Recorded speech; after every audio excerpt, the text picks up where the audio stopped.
Is there such a thing as too much luck? Is there such a thing as too much fun? Messing around, wondering how it's taken so long. I'm really so strong. It's not too much at all. Welcome to Too Much. This week, I have a guest I'm very excited to dig in with because she connects a few different disciplines to do transformative work. I have Bonnie Wirth here this week. Welcome, Bonnie. Hello, Denise. Glad to be here.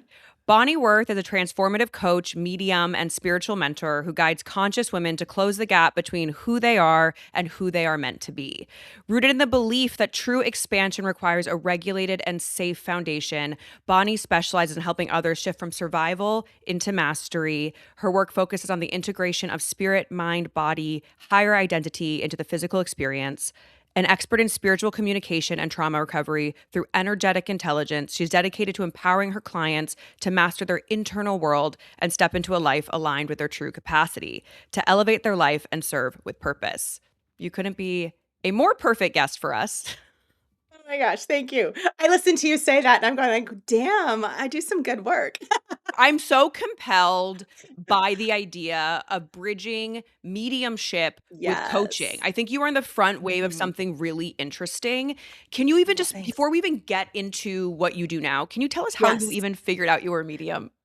Oh, you know what? It's that one thing that I ran away from my whole life. And so my interaction with the spirit world started when I was really very small. I grew up in a very tumultuous childhood, and it was a little bit of my support system through some of the most troubled or challenging times in my life. And so I've always had invisible friends. I always was receiving guidance and direction, protection through different scenarios, and always being pointed in being able to respond to some of the things that were playing out in my world. I grew up in Catholicism, so it was something that I was conditioned to be very afraid of, that this was the work of the devil, all of these things. And so it really shut down that being a safety thing. So it wasn't safe for me to be who I am. But my earliest experiences, honestly, from the time where I would be like 4 or 5 years old and I would be just walking up to someone and saying, this person, this, and I would describe this person, your mom, and she wants you to know that it's okay and that you're safe and that she loves you and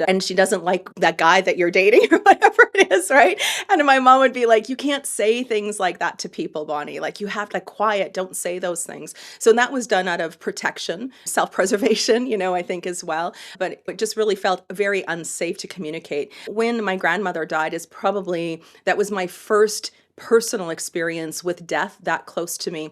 And I was about 10 years old at that time, 7 or 10. I can't remember. I'd have to look back because, it was just a couple of years ago. And when my grandfather, I remember it clearly, it was December 21st. It was right before Christmas. And we were gathering as a family. And I walked up to him and I said to him, I said, Grandpa, I said, you're sad because grandma died. And he's like, yes. And I'm like, well, she's right beside you. And she wants you to know that she's not sick anymore and that she's dancing.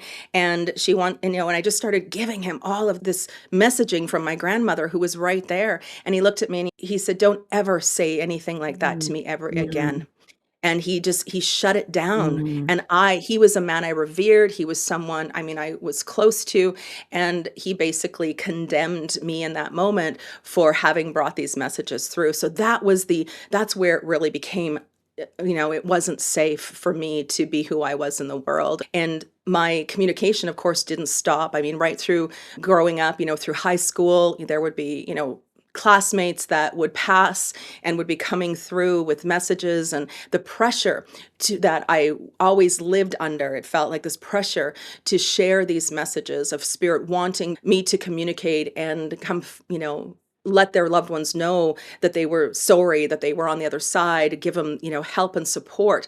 It really created a lot of distress in my system. There was a lot of distress emotionally. There was, added to the complexities of my own personal trauma, but there was also the stress on my nervous system of what those frequencies and energies were playing havoc on my whole system. And so that really was the basis. Look back now, even when I started doing my healing work that I began doing with people, if I would have known that I would have been so public about being a medium and I would have been out there doing readings and, helping and supporting other people to really bridge that connection between the physical and non-physical, and to know safety and to know that this isn't weird or bad or evil in any context, but it is such a natural part of who we are at the spiritual core, that in if I would have known that, I would have resisted. I would have ran the other direction, Right. just like I used to run away from all of the ghosts that seem to be haunting me all the time. Well, it's so interesting. The reason this podcast is called Too Much is largely because I feel like a lot of women over the course of their lives have been told to dim their light, to shrink Yes. in their bigness. And as I just found out, we're both manifestors in human design. Mhm. And a lot of our life journey is stepping into the fullness of our power. And so Yes. it's not surprising to me that you experience some of that limitation or people telling you to quiet your natural gifts. It's probably what Mhm. makes you so great at what you do now is because you've had to learn how to integrate that in yourself first. Yes. Yes. I always look at it unraveling some of that conditioned sense of self, right? All of those stories and narratives, the beliefs and paradigms that we've been operating in that kept us in limitation, that kept us really dimming our light or believing that we had to dim our light and it wasn't safe for us to speak up. It wasn't safe to be who we are, that there was something broken, wrong, or bad about our very existence. And so being able to do that, it really has been peeling back layers, looking at what has been false, what's the illusion, what is just something that I've only believed and wasn't actually true. And a lot of the conditioning, for me personally, came from that safety net, was the familial connection, family of origin. That was always a big part of who we were expected to be, how we were expected to act, what was considered normal. Of course, society can be, a part of that conditioning as well. But for me, it was family. And it also came into being in terms of the religious context of what those belief systems were, of what was indoctrined basically into believing of my own self in the world. And it used to be a big internal struggle for me. And so being able to move past that, to shift out of that, the context of that conditioning is what allows me to identify when I work with the women I get to work with, helping them to really move out of the dimming, the limitation, the existence that says that they're too much and also not enough, Yes, because it'll right? either be one paradigm or the other. But that's always the paradox of how Yes. could I be more but still not enough? And in a patriarchy, Yes. that's sort of the line we're always walking, where it's like, I feel like I'm doing all these things. I've developed myself. I've decided to become excellent at this. I'm great at work. I'm excelling, and yet I'm still never enough. Right, right. Not enough training, not enough certificates, not talented, smart enough, all of that enoughness, right? We've been so suppressed our whole existence, as we could say, as individuals, in terms of our own light, power, and authority, suppressed. We can look at in terms of our voices as women, our wisdom suppressed. And again, you look at it, as you just said, it's within that patriarchal system that was established that we've all been operating. That's all conditioning. And there are so many women now that are moving beyond that conditioning and saying, no, not anymore. And 100%. I think this is the other piece of it too, is that the universe is demanding it of us too. So this isn't, when we look at shifting into this new era and beginning to look at what is deeper scope of our own very existence, the purpose for our whole reason for being alive on this planet at this juncture, at this time, space, reality. When we look at being here, it's really the invitation for all of us is to know that power, the autonomy that we have for our life, and the power that we have to go beyond what we've been told is acceptable, go beyond what we've been told is the framework of how we live this life. And so it is, we're all feeling it. There are rumblings and things happening in the world around us and inside of our own systems, that, what I say, the universe is demanding it of all of us. When you look at the cultural trends of what's breaking, what's being exposed, where people are in sort of their own personal development. Like I've always been like, why am I here now? Like what's the reason that I'm here now? And I'm Yeah. starting to understand why I'm here and what I'm here to do. But it's taken a lot of time and a lot of work to sort of start to contextualize that for myself. And I think a lot of women are starting to feel that, which is like, oh, that we're stepping into this new time. And many of us are here to help us understand we don't have to live how we've lived, that we can dream a better, more beautiful existence into reality. Yes. Exactly. I think this was the number one thing, even in when I do my speaking events, then one of the things I say is that when I look back to in my childhood and I look at the trauma and I look at the impact of the conditioning, I never knew I had a choice. I Mm. never knew this is just how you live. These are the things you did. You went to school, you had you got married, you had the kid. I broke all those rules, by the way. Yeah. I did everything backwards. That was, it's just the context of who I am.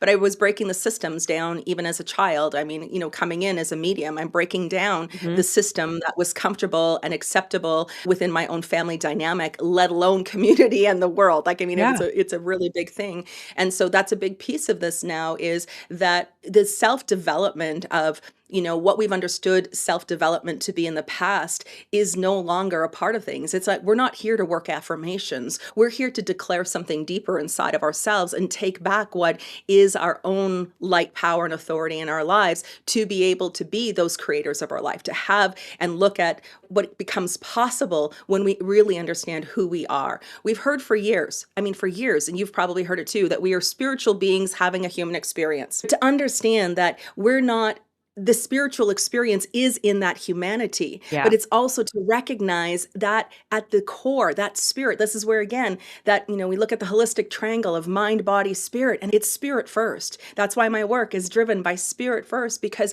when we connect and understand who we truly are, then everything else from there is much easier to navigate in our Mhm. life. We look at the body as the nervous system, being able to hold that self identity, being able to hold that light in our system and be grounded in it. And then the mind becomes separated out of the paradigms and belief systems that said we were too much or not enough, because we know who we are at the core. Yeah. And that's the invitation right now. We're being called to lead our lives from a deeper place inside of us. Well, that's when life really starts to magnetize towards you, is when you live in that state of alignment where you know who you are. There is less existential dread, as someone who's faced a significant amount of existential dread over the course of their lives. I have found the more that I've leaned into my truer purpose, the less anxiety, the less stress, the less fear that I feel around whether or not I'm going to live up to my potential, right? That's a big fear of mine in my life. And so Yeah. you sit there and you're like, wow, that's so powerful. If we could help everybody find that level of agency within themselves, what a gift that people could feel more internal peace. And you're seeking peace, not necessarily like happiness, not euphoria. You're Right. seeking peace. And Yes. patriarchy depends on this idea that women stay compliant. And I just released an article on Substack about this, which is Yeah. that at the core, if you look at every system, and there's this book that went viral I talk about in my Substack called Strangers, and it's about a woman who at 50 years old, her husband leaves her with very little, near to very very little of an explanation. And in that dynamic, when she got married, she was a lawyer. She signed a prenup that basically said like what was in both of their names they would keep, but everything else would be kept separate. And her lawyer told her not to agree to this. She agreed to it anyways. And then 20 years later, when her marriage dissolves, she realizes both the houses are in both their names, and he's accrued millions and millions and millions of dollars only in his name that she has no access or right to. And you sit there, and I sort of was like, the judging part of myself was like, well, how could you be so stupid? Why would you ever do that? And then I had a flashback to myself in my 20s and who I was dating in my 20s. And I self-abandoned a Yes. lot in my 20s. And I was like, I could have been her. That could have been me. Life conditioned me to be someone different. And as I went through all the comments, I really started to see all these women from all different levels of socioeconomic capacity, women who have their own companies, women who are lawyers, women who are baristas, like across walks of life, the amount of women resonating with this message. And I was like, oh, I'm wrong here. Actually, what I need to look at is that there's a level of compliance no matter where you are in society as women. Patriarchy has made you believe you need to be Yes. easier, you need to be less difficult, and you cannot cause waves. Agree to that thing because you don't want to cause friction in the dynamic. And I read that and I was like, you know what? This is something we have to really look at because we are not difficult. Being intelligent is not being Right. difficult. Living in your Right. purpose and agency is not being difficult. And if someone's not embracing like what they feel is like friction in your dynamic, that's probably a signal that's not the right relationship, or that's not the right boss, or that's not the right friend. And this is really where I believe this alignment, this idea of knowing who you are allows you to vibrate out of those misaligned dynamics. Yes. Yes. So not only are you vibrating out, but you're also attracting and magnetizing those very experiences into your life as well. So everything, we have this internal system that is working. I mean, it's how we're designed as human beings. I mean, it's the perfect storyline because it gives us all of the context of what suffering is all about until we recognize and go, whoa, there has to be a different way than this. And that's a big piece of it. We've been so conditioned to play small, to hold back, to stand and be quiet, to know our place, all of those things, that it hasn't been really safe for us. And safety is the biggest thing. We can look at nervous system. Nervous system is all about safety and being able to, you said, create the peace inside of us so that we don't just know we're safe in the moment, but we can actually feel it within our whole makeup. And that's what makes the difference. That's where, again, we can hold that and be able to make those choices then. But to know that the operating system inside of us, it's like, I explain it all the time, to my community. It's like we're wired as a computer. We have a hard drive, we have an operating system, and our operating system is in a structure, and it's not going to accept anything else because it goes against, the wires don't match, it doesn't connect, it's not going to work. So we have to rewire it. We have to look at our conditioning as rewiring the very hard drive, our operating system, that expresses out into the universe what our silent prayers are asking. These thoughts that we have that are so limiting, we've got to change the information. And we change the information going out by rewiring the system. And we rewire the system by getting into alignment, because the higher mind, the higher intellectual understanding of who we are at the highest level knows that we're worthy and has the confidence already and has the certainty of existence and the certainty of the path and the clarity forward, and is able to navigate life from a place of ordinance inside this navigation system that says, no, that feels off and it doesn't feel aligned. So we don't choose that. We choose Right. what feels in alignment for us. And when we change the very hardwire, what is operating inside of us, reality begins to shift and change and begins to reflect what's going on inside. Totally. It's not, we've been conditioned to fix the external, and that's not it. We've got to look at what's the hard drive operating system inside of us, and that's what we need to rewire. So beautiful. You said the body as a place of ordinance. I love that. That's so beautiful. I'm sitting with Yeah. that. I'm like, wow. Yes. Awesome. Yes. Yes. So can you tell us, as you were reconciling the truth of who you were, Mhm. your mediumship with societal expectations, how did you find congruence in yourself? Well, that's been my whole life. That's really been this whole life journey of mine, is how do I find that congruence in myself? But it was me always meeting me where I was and looking at, okay, that when I would experience a challenge and upset, it really was moving out of judging it in terms of in blaming of the external conditions of my life, and recognizing that I'm the common denominator. Wherever I go, there I am. So it's not happening to me. When I was in victimhood, I blamed everybody else for all of these bad things that happened. And if they acted different and they did different things and they didn't, it was always about them. But it was understanding from that place of victimhood, I was only calling in and creating those same scenarios in my life. So self-responsibility to me wasn't taking responsibility for the things that had happened, but it was a responsibility for myself in every single moment to begin to look at, this is happening because this is happening through me. Mhm. And so recognizing there were some things here that I needed to begin to be conscientious of. And then through that became a higher realization that it was happening for me so that I could know my power, so I could know my light, so I could define the boundary, that I could look and saying, okay, I can no longer live with this patterns or these behaviors Yep. anymore. There was an intolerance in my system. And instead of demanding that the outside world change, I look at, where's my invitation here? What do I need to heal, shift, and find alignment in? What do I need to not just let go of? Because letting go is not an intellectual understanding. Letting go is a frequency, is an energy. It's a shifting out of a timeline. It's a moving into a new resonance within our whole system. And so it's all vibration, it's all energy. And so that became self-responsibility. How did I do it? Constantly looking back and saying, okay, what's going on inside of me? Where's my invitation here? What do I need to pay attention to? Or is there another way something else to consider. Is there another path forward here that I have? I've been so locked into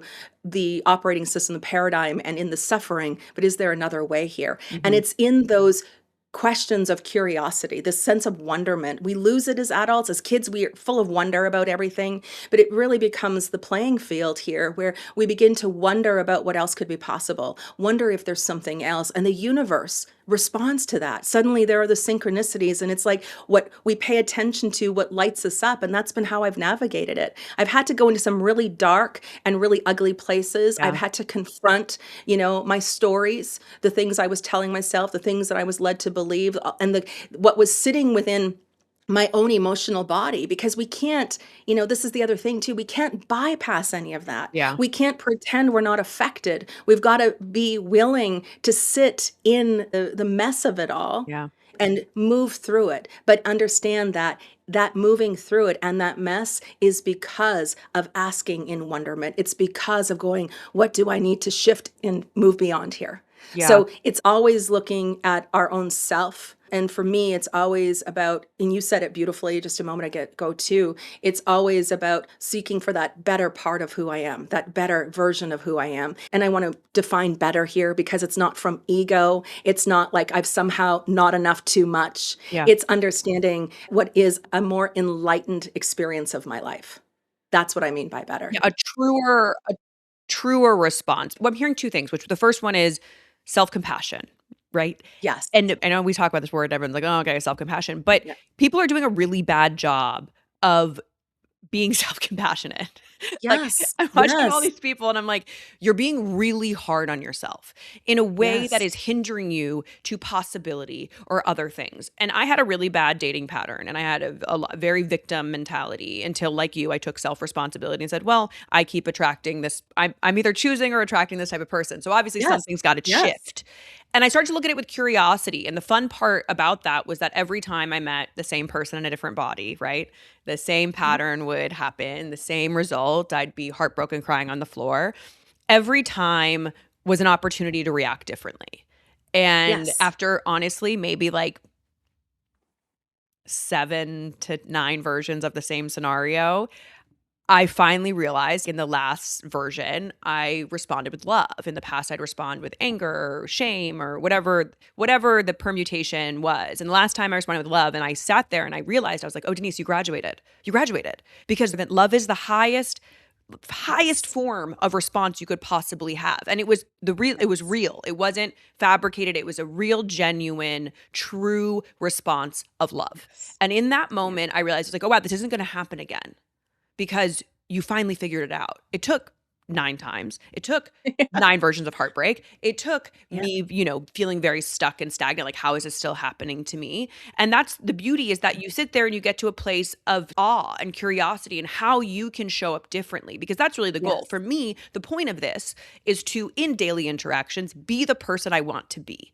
To not be Yes. clouded by the stuff, to not be clouded by my trauma, my pain, to show up in the truest version of myself that is the highest version of myself in interactions. And I fail all the time, but Of course, because we're human. We all do. We all do. But it's still there. It's a constant, right? And that's it's the recognizing, like, whoa, I was just operating. I always call it my little human, the one who's so afraid and scared and operating from feeling limited, victimized, and learning to have compassion. And this is it. When things happen, this is it's one of the, I would say, teachings from Matt Kahn, going back to some of his books and his teachings. And one of the things is that, we have to look at, how do we love ourselves more in this moment, not less, I love that.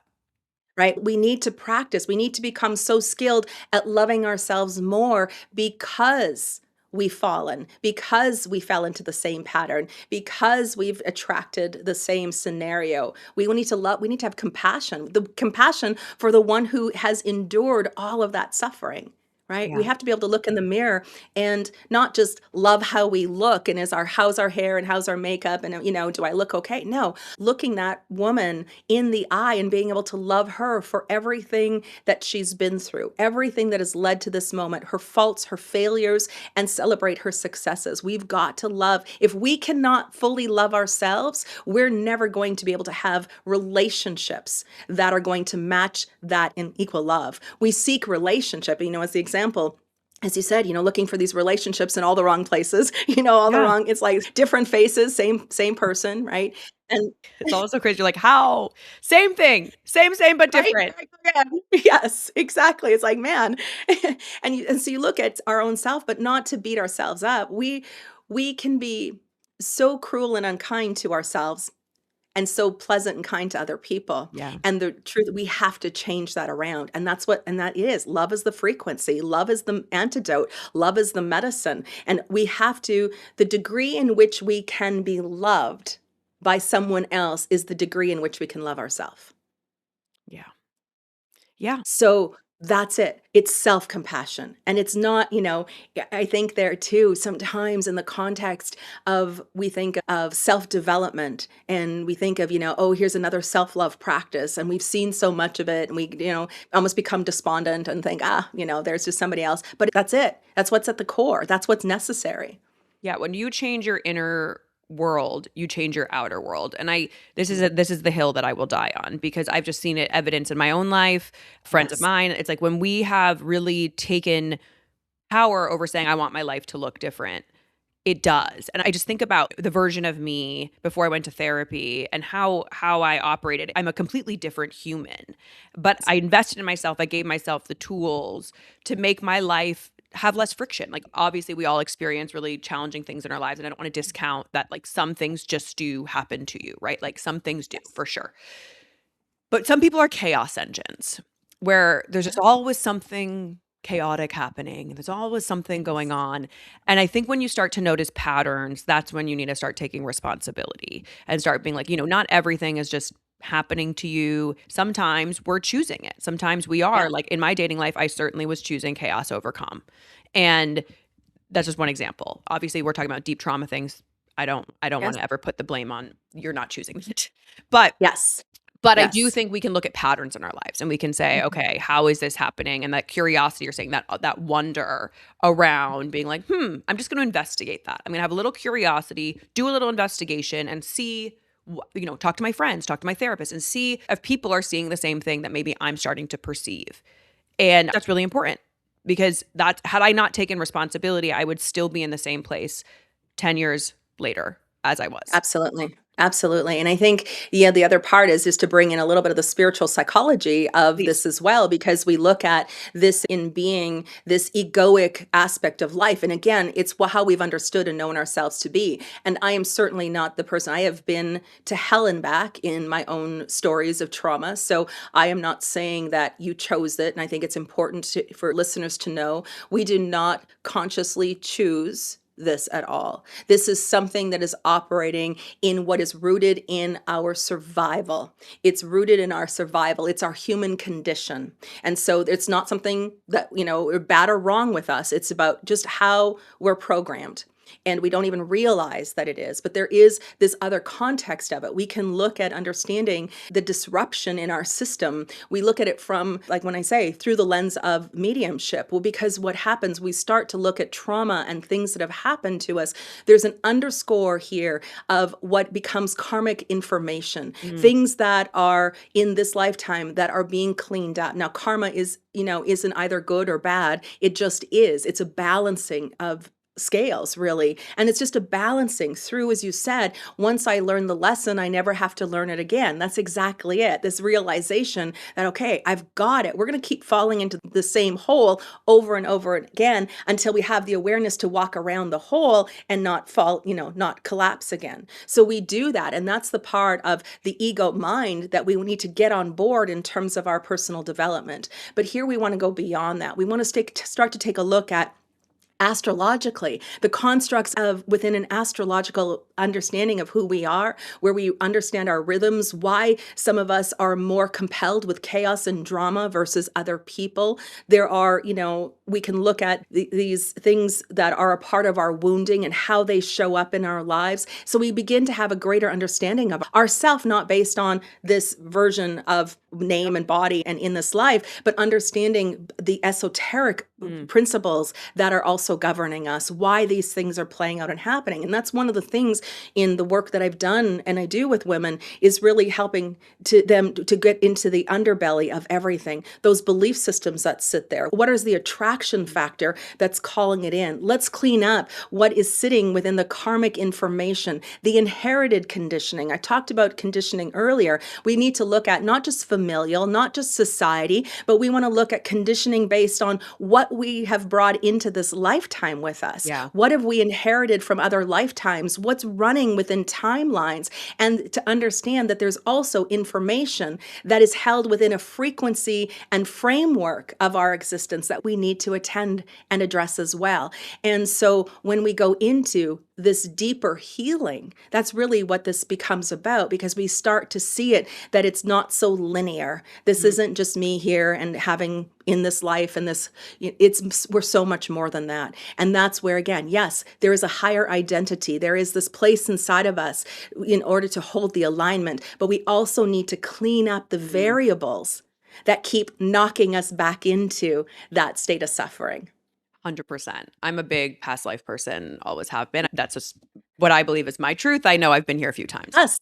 And Yes. so I remember I told my therapist at one point, I was like, it's not my stuff anymore. I was like, I got to figure this out because it's not mine.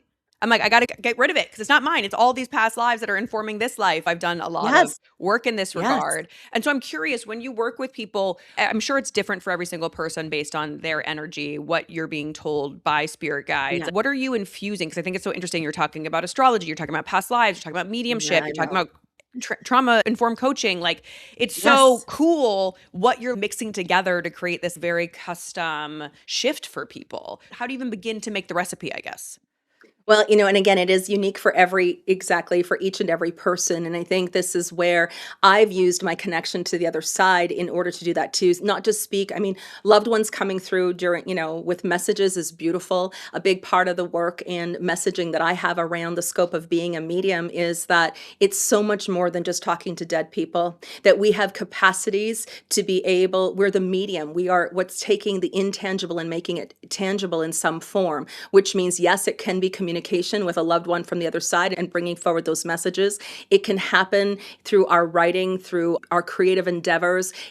That healing can take place. It's a frequency within what is being delivered into the physical world. It can be in our presence, that there is a frequency and energy with a medium who is completely in alignment, that becomes possible for people to receive healing just from us being present in a really challenging situation or trauma experiences that people have. And so we have many different purposes under that title, but it also gives us this beautiful ability to connect to other light beings, to receive to spirit guides and angels and higher masters who can help and support. Like, we are so loved and supported.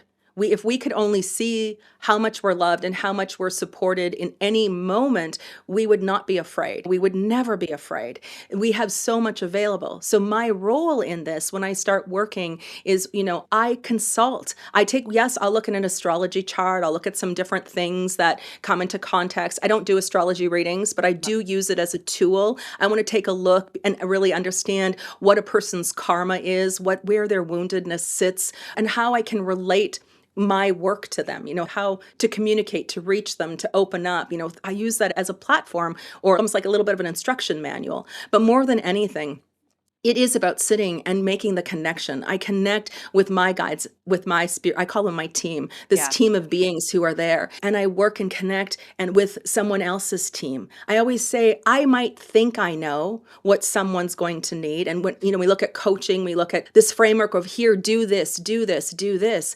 Where in this approach, it means, how do I help and support them beyond what are the traditional methods and tools and affirmations? Because I get clarity, what I think somebody might need versus what's really at the heart of the matter here. What's really the block, the obstruction, the reason why their life is become so challenging or so disruptive. And that's where I get the information from. That's where I'm being shown there's some past life information here that needs to be addressed. There is, I have so many women that have come forward that maybe want help in redefining their business, really looking at, breaking that ceiling, being able to attract and magnetize their purpose. But we get into, it's like, it has nothing to do with business. It has to do about something that happened in a previous Exactly. lifetime that is saying, no, no, no, no, no, no. There's some inherited information here and within the paradigm, your operating system, that is saying that it's not safe for you to do this work because you were killed in a previous lifetime, right? Yeah. It comes up and we clear it out.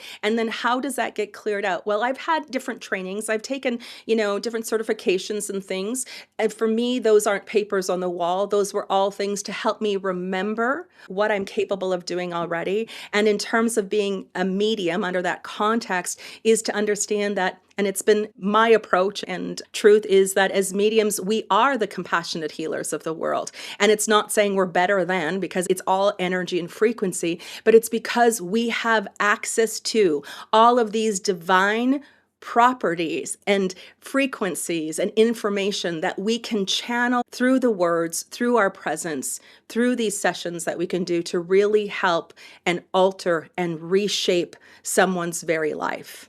And so for me, being able to use my connection to the non-physical world means it's not just trauma-informed coaching. It's looking at what's sitting in the information factor of this person and looking at trauma, not just of something that has happened, but understanding the energetics of how it affects us, the energy that gets absorbed, the shock in our system, the layers of how it affects within a cellular makeup, and being to go into and work with the microgenetic field around the very cells of a person and extract and release those energies that have been sitting there that are contributing to the suffering. So it's a whole repatterning, it's a whole shift, but it's all done because of the connection. I'm not doing the work, it's being done through me. Right. Totally. You're just the channel. You're creating Yes. the space.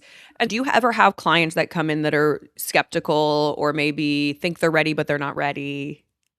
Yeah. So, number one is anyone who comes to me is already ready, even though their mind, right? They Love that. wouldn't, I always say they wouldn't show up in front of me. We wouldn't be here having a conversation if on some level they weren't ready. They've been praying, they've been seeking for. In answer to that, the universe has placed them in front of me. Mm, So here is when people come in, and so it's like there's a state of readiness for them. The other piece is I meet them where they are. I don't try to wow. convince them of this. I allow them to have the power of their choice. I let them know what's involved, what this is all about. And should they feel it's the right path, I let that be their choice. I don't push it on them. I don't try to convince them. Yeah. But I also know that they wouldn't be showing up if they weren't meant to work with me. The other thing is the skeptics, absolutely. And it's not, I've had skeptics when I don't do readings anymore for people in the same context. I do a lot more of that in terms of the bigger programs and Yeah. the context of the work. It's really evolved. But even when I would do readings for people and I would have, them come in and they're skeptic. They want you to prove it. They just want everything. And it's not gonna lie, it's kind of fun to take somebody who's been a complete skeptic, and especially a man who comes in and they're sitting there, their Yeah. arms crossed, and to have them in tears and weeping and in Beautiful. a place of going, this is just so true. This is the realness of what transpires in those sessions. So I love seeing that play out. I love seeing the skeptic show up and completely open up It's because again, they're there in readiness, even if they think that they're not. Well, my brother's very science minded, and it's taken him a long Yes. time to come to sort of meet me. He's not all the way over here, but he, is more open today than maybe Yes. 10 years ago when I would talk about energy or understanding people because I'm not a medium, but I certainly am very in tune with energy. So I can read people's Yes. energy, I can see where people are, and I look at that as an invitation or I'm going to keep some space, right? And my brother really didn't understand that until like over time I was right about a lot of people. And he was like, how did you know that? And I'm like, I'm reading their vibe. I'm reading the energy. And so hard for him to understand until it became like Yes. indisputable that I knew Yes. something he didn't. And not that I didn't knew it, that he didn't. I was more open to it, right? I believe we all have the capacity to tap into, as you say, energetic intelligence. Can we define that for the audience? So, energetic intelligence is the intelligence that's sitting within our own system. When we look at the energy of our whole makeup in what is the framework of our operating system, the intelligence that sit there, because intelligence is the higher self identity. It is the higher self, which I refer. I mean, I've got the little human, and then I always refer to the angel that's inside of us. That we're the spiritual being having this human experience. I'm talking about the spiritual being. That angel that exists inside is an intelligence of higher mind and of brilliance. And so this is about tapping into that energetic intelligence, because when we do, that's the shift, that's the frequency, that's the medicine. Everybody has it. And that's Yes, what everybody has it. everyone Exactly. has this gift if they choose to be open to it. I talk a lot about how do you find your intuition or your higher self. And a lot of it Yeah. is sometimes you just need to experiment with yourself and be like, Yes. I think my intuition's saying this. Let's see if I go follow that path, how it feels. And it can be small Yes. things. But that's really at the core of it. If you are skeptical, there's ways to sort of to test your willingness or your ability or your openness, whatever is your path to it, whatever it Exactly. is, it is. Like we're all different. I'm very into cards. I've worked with every Yeah. type of person. I'm always like, I want to know. I find that Yeah. at the very minimum, these modalities are tools to know yourself better. And so Exactly.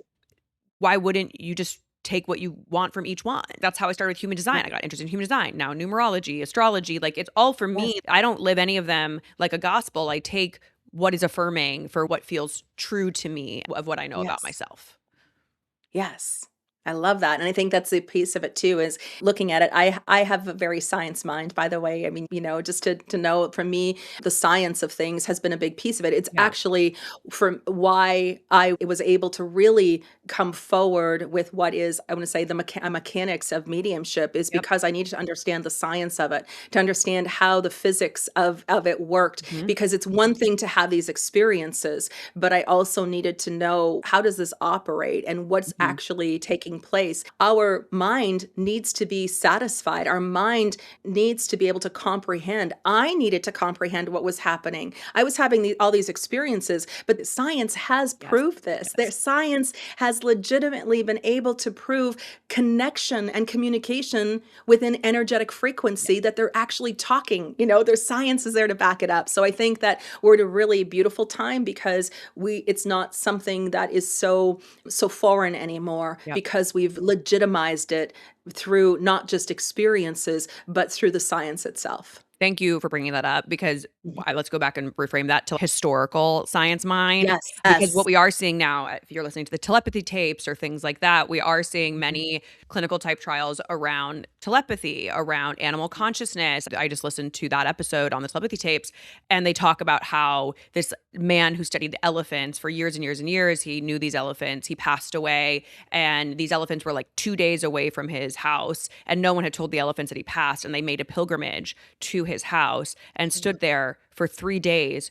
And they do it every year. They do it every Oh, year. And wow. you just said, and so on the episode, she has her dad, who's been a skeptic around these types of ideas, tells her this because he's so in awe of the beauty of that story and how there's so many things that we still don't fully understand. And so we're starting to see in mainstream consciousness more willingness to go where I think we were scared to go before. Absolutely, absolutely. It's like thanking what's happening out in the world. When we look at, and it's not saying what's happening in the world is okay. That's not what I'm getting at.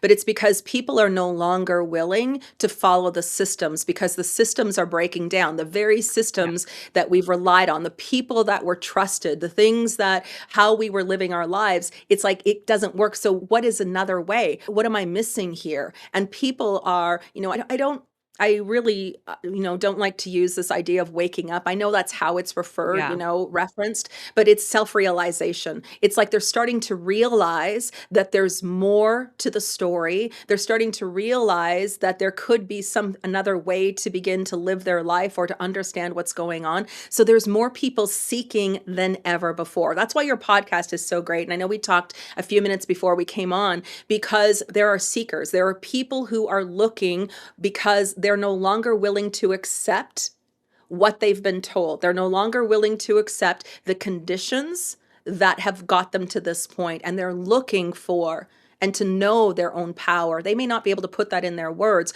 but it's a level of self-realization that they're seeking. There is an opening. We just need to turn the television. If our hearts are not cracking wide open over what's happening I don't know what would ever do it. Yeah. It's like it's raw, it's real. We're being confronted right now. And even though it's terrible what's happening, that confrontation is the very thing that becomes the invitation for us to realize that there's more to who we are. There's another way. And that's where, again, like I said, your podcast it's a pathway. It's these conversations are the very thing that start to show people it doesn't need to be that way. It doesn't need 100%. to continue.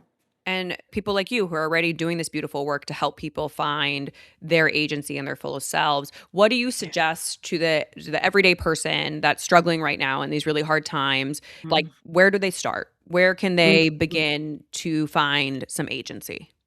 It's going to sound simple. It's going to sound like the simplest thing in the world. And it's going to be so simple that there may be people who say, that's like, I'm not doing that sounds, but truly it is in you being able to find a full breath, in Mm, you being able to breathe deeply and just close yourself down from the outside world. I am not labeling this as meditation. I'm not anything. I'm labeling this as this opportunity for you to breathe the life that is breathing you, for you mhm. to be able just to slow down enough to inhale and exhale to the point where there is a regulation that happens, a calm that comes over you. And for you to know that you can find that calm inside yourself in a very chaotic world. The nervous system, our nervous systems have been so programmed for trauma. They've been so programmed for the anxieties and agitations that we see happening in the external world. It's felt in our own body. So we need to close down the external world. We need to go into our inner world and be with ourselves. And it's uncomfortable, but it's the breath. It's through breath. Breath was the day we were born. When we come out of the mother's womb, what do? We breathe the breath of life. And so it is coming back and breathing life into our system, breathing life into our cells, breathing just through the inhale and just settling down, just settling down. Because if we can settle our nervous system, we begin to feel safer in a world that's very unsafe. Start there. It doesn't have to be any grand practice, any big strides. I always say it's just really about coming home to ourselves, coming home to our own heartbeat, coming home to our own breath. The slowing down was something that took me a long time to get acquainted Yes. with because I was very Yes. stuck in speed and hustle culture and an unrealistic sense of Yeah. urgency. Yeah. And I find whether it's breathing, walking, for me these days, I have the luxury and privilege. I work for myself. So a slow morning for me is like the ultimate Yes. gift. This idea that I can have a slow morning, make my coffee and sit and be slow changes my entire day, I have to tell you. Yeah. I used to wake up, Yeah. run to the gym, go to the office, and I'm like, that did not set me up for success. What sets me up Right. for success is taking these small moments. So whatever that is, if that's you in your car, a little walk Mhm. around the block in between meetings at Mhm. work, there's a lot of different expressions of ways to slow down and have more awareness in your life. Whether that's just Yes. noticing the nature or noticing what thoughts are running in your brain because we're moving so fast, we're not really allowing ourselves to experience life. And when you Mhm. slow down and you notice the bird singing outside, life is Yes. amazing. Yes. Right. Yes.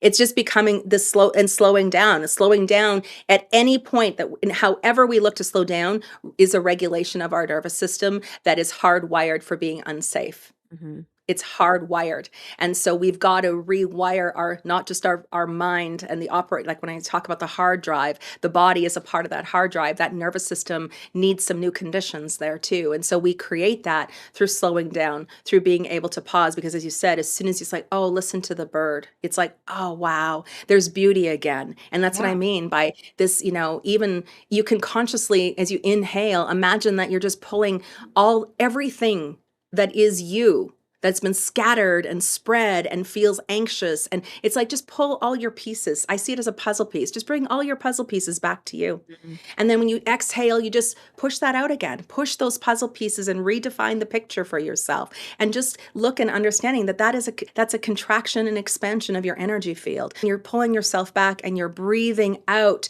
in an expanded state. And that expanded state says, okay, I'm safe in this space. I'm in control in this space. And everything that's around me is just a little farther out there. Mhm. And it's not so overwhelming anymore. And it's like the beauty that exists, There's so many practices. I mean, we can look at yes, a gratitude practice. I want to say sitting down and writing a list of things that you're grateful for. Beautiful. But Yeah. I want to speak to gratitude in terms of understanding it's so much more than that, because gratitude gives us a chance to slow down and acknowledge the good we have in our life, because in a world where we see everything that's going wrong, we forget that there's good there. We Yep. forget about the bird that's singing, right? So we Mhm. want to acknowledge it. And from acknowledgement, we go into appreciation of it. We Yep. begin to fall into this, oh, it's so beautiful to listen to that bird. There's an energy, there's an appreciation that gets activated. And what we do then is we put ourselves into a place where we can allow for what is meant for us to come forward. What is the next step to come in? What is the piece to begin to be a part of our lives? So here again, as you said, it really is, breathe, find your appreciation for the simple things in life. And yes, you can make a gratitude list. I know a lot of people, they say, write down a list every night of everything you're grateful for. But I want to invite you to get not just your mind involved in that. I want you to get your heart involved in Yeah. that. Your That's heart. beautiful. I Yeah. had a Chinese ancient healer I worked with that all my friends ended up working with too, because that's sort of who I am. Oh, I love it. Everyone happens. knows about it. Yeah, Like, it's exactly. changing my life. But she gave two of my friends homework, and their homework was to write a list of things they loved about themselves every day, 5 things Yes. every day. And in the Yes. beginning, they both told me, they're like, this is so hard. Like, this is so hard to write 5 things I love about myself. And she was like, you're going to do it for 30 days. And what happens over 30 days is you learn to love yourself a little bit more. Yes, exactly. And so these things, I know they seem lame because I used to be the biggest judger of things like this. Like, I'm not writing a gratitude list. I'm not going to Yeah. breathe. I'm not doing any of this kundalini. Like, Yeah. I was a naysayer on all these things. But as I do now have a gratitude practice and an Yeah. appreciation practice and daily affirmations and an abundance Yes. prayer, like, I do all these things now. I can Yes. say that my nervous system looks different. Yeah, It right? works. Right, it works. Exactly, it I'm works. loving life a lot more. I'm just gonna say, life is a lot more fun. I'm like, woo! Everywhere I go, I'm having the time of my life. And so I was like, okay, Yeah. cool, cool, it works. And you know what? And the other thing that begins to play out and happen, it's like the more I'm gonna go back to the self-love, writing out those things. And I remember when I first started coming into gratitude, that was one of the very first things in my journey, what I was being given was like, you need to start being grateful, for what you have. And I remember it's like, okay, go and write every day, write 10 things down I'm grateful for. And I would sit there and go, huh, wow, I'm not really Right. sure. Like it's hard, It is but hard. again, we begin to activate it, whether it's love, whether it's gratitude, whatever we focus on and whatever we appreciate begins to appreciate us, which means we begin to have more reflective experiences that start to show up. And that's the very thing that begins to shift and rewire and put us into a different place. And because we're no longer in judgment of life being bad and terrible, we are in a judgment of appreciation. Mhm. Trust me, as human beings, we're always going to judge. It's just about important what we're judging, right? What we're Yep. focusing on. And when we look at even the self-love practice of writing those things down and looking at it, we stop judging ourselves and start loving ourselves. And the beauty is we stop judging other people and we start loving them now too, Right. right? That's the We best take part. that's the magic. The more self-compassion you find for yourself, you can see it too. You talk about your little human. Like, when I see people, their little human comes out, right? And I'm like, oh, Yeah. they're in their inner child right now, and I can just see it. And I just have Yes. to honor that they're just having a big feeling right now. And I Yeah. don't come at it from a place of defensiveness anymore. I just come at it from a place of like, okay, like, that's a moment, and we're gonna move through Mhm. that moment. And we'll talk about that moment, Absolutely. and that's okay. Exactly, right? And we can move forward. We can Mhm. move forward now, right? Instead of the resistance and the tension and the frustrations. And now we're saying things and we're hurting each other even more. Right. And I think, this is where, again, we look at, what does self responsibility look like? It's that.